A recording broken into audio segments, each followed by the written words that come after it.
وہ نکالنی ہوگی, کیونکہ گجرانوالہ جو تھا ڈویژن, وہاں پر جو ہے وہ نون لیگ کو خاطر خواہ کامیابی حاصل نہیں ہوئی تھی. تو اب شہباز شریف کا جو مفاہمت کا بیانیہ تھا وہ پریویل کرتا ہوا نظر آ رہا ہے نون لیگ میں.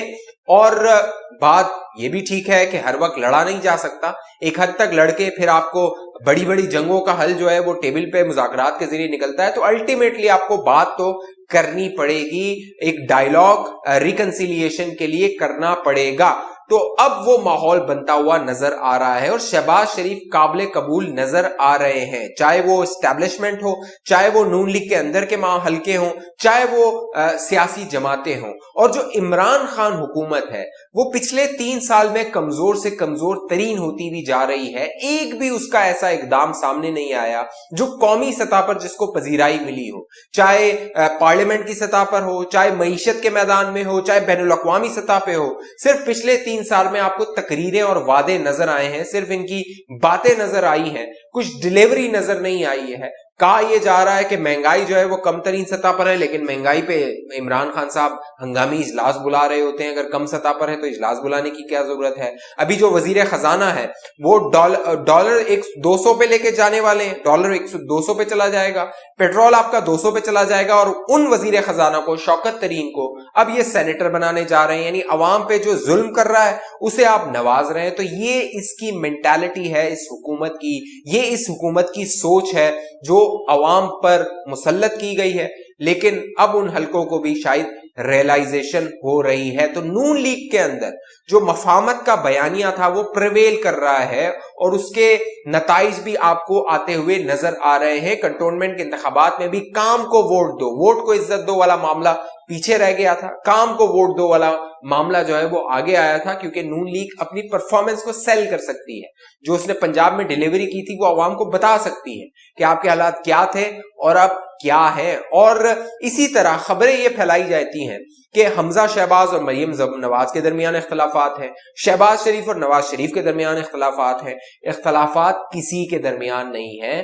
الٹیمیٹلی جو گول ہے, الٹیمیٹلی حکومت حاصل کرنی ہے, اور حکومت حاصل کر کے ہی اپنی سیاست کو آگے بڑھایا جا سکتا ہے اور عوام کی خدمت کی جا سکتی ہے. اور یہی معاملات, اب یہی سوچ جو نون لیگ ہے اس کے اندر پائی جا رہی ہے. اب آپ نے دیکھا تھا جو شہباز شریف اور مریم نواز, یہ آپ کو نظر آ رہا ہے, باقاعدہ خوش ہے مریم نواز, تو باقاعدہ شہباز شریف صاحب کو کہہ رہی ہے کہ انٹرنیشنل صادق اور امین ہو گئے ہیں آپ, کیونکہ نینسی نے جس طرح انہیں نیشنل کرائم ایجنسی نے, لندن کی عدالت نے انہیں سرخرو کیا ہے, کلین چٹ دی ہے. اور یہ بھی بہت ندامت کی بات ہے, امبیرسمنٹ کی بات ہے, شرمساری کی بات ہے اس حکومت کے لیے جو لندن اپنا فیصلہ لے کے گئی تھی, اپنا جو بھی تحقیقات تھی وہ لے کر گئی تھی لندن کے اداروں کے پاس, تحقیقاتی اداروں کے پاس, اور وہاں بھی اسے شرمندگی کا سامنا کرنا پڑا. چاہے پاکستان میں عدالت ہو, وہاں پر یہ ناکام ہے کسی کو کنوکٹ کروانے میں, مجرم ثابت کرنے میں, اور جو لندن کی عدالتیں ہیں وہاں پر بھی یہ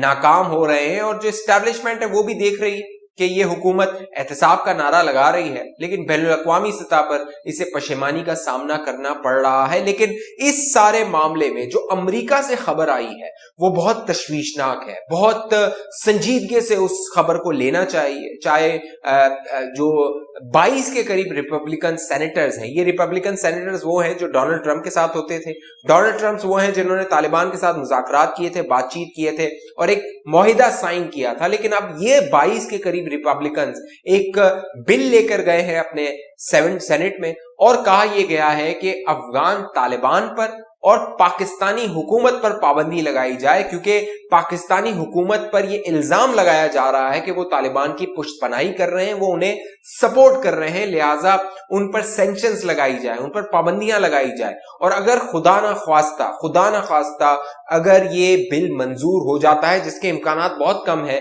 لیکن اگر یہ منظور ہو جاتا ہے تو پاکستان کی معیشت جس حالت میں ابھی آپ کو نظر آ رہی ہے اس کا کباڑا نکل جائے گا. یعنی جو کباڑا نکل چکا ہے اس کا بھی کباڑا نکل جائے گا اگر خدا نہ خواستہ پاکستان پر یہ پابندیاں عائد ہوتی ہیں. لہٰذا اس حکومت کو عقل کے ناخن لینے چاہیے اور اس حکومت کو اب تو جو بربادی اس نے کر دی ہے، شاید اب عوام کو کہا جائے تو وہ بھی باہر نکل کے اس حکومت کو گھر بھیج دیں گے کہ جو اس حکومت نے عوام کے ساتھ اور بین الاقوامی سطح پر ملکی حالات کو پہنچا دیا ہے۔ تو اب دیکھنا یہ ہے کہ جو بائیڈن جو عمران خان کو فون کرنا پسند نہیں کرتے ہیں، جو ان سے رابطہ کرنا پسند نہیں کرتے ہیں، اور عمران خان کہتے ہیں وہ مصروف ہوں گے اس لیے وہ رابطہ نہیں کر رہے، تو وہ مصروف نہیں ہے، وہ پاکستان کے خلاف باقاعدہ منصوبہ بندی کر رہے ہیں۔ وہ مصروف نہیں ہے، وہ مصروف ہے، پاکستان کے خلاف مصروف ہیں۔